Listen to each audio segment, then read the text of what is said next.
әр нәрсенің ақиқаты бар, иманның да ақиқаты бар. Енді сол иманның жүзеге асатын жүректегі уақыты бар деді.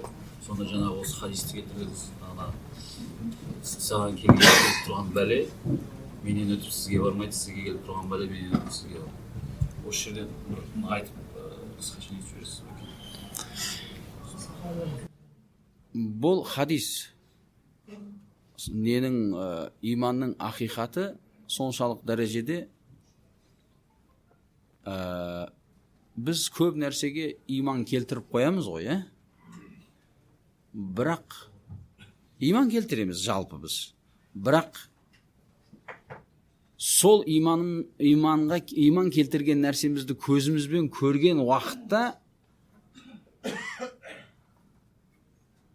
адамның қаншалық дәрежеде иман келтірген екені жүзеге асады сол уақытта.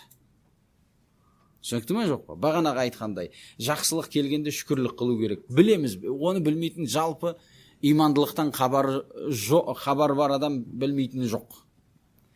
Бірақ сол нәрсе келген уақытта шүкіршілікті ақысын орындаған адам осы иманды ақиқатта жүзеге асырған адам болады. Жамандыққа сабырлық қылу дегенді барлығымыз да білеміз жалпы. Бірақ сол жамандық келген уақытта сабырлық қылу керек болған жерде біреу істейді, біреу істемейді. Сол сабырлықты істеп жүзеге асырған адам сол иманның ләззатын тапқан болады сол. Демек мәселе ертең оқитын сабаққа келгенімізде бұл екеуі арасында көп қарым қатынасы бар. Иман мәселесі, амал мәселесі. Иман ақиқаты амалмен көрінеді. Сол үшін амал иманнан. Иманның ақиқаты қашан көрінеді? Амалда көрінеді. Сол үшін амал неден болып есептеледі? Иманнан. Қай бір нәрсенің ақиқатын көрейін десең, оған амал жаса. Өткенде сол үшін Аллахтың 99 есімі туралы сұрадық қой.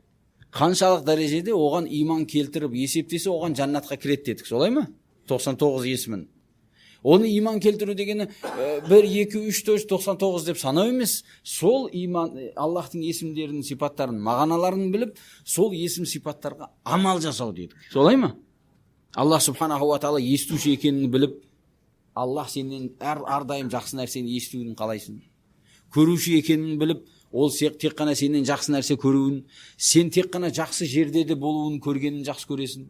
Солай ма жоқ па? Аллах субханаху ва тағала мейірімді екенін біліп, сол мейірімділікті өзіңнен біреулерге бергің келеді.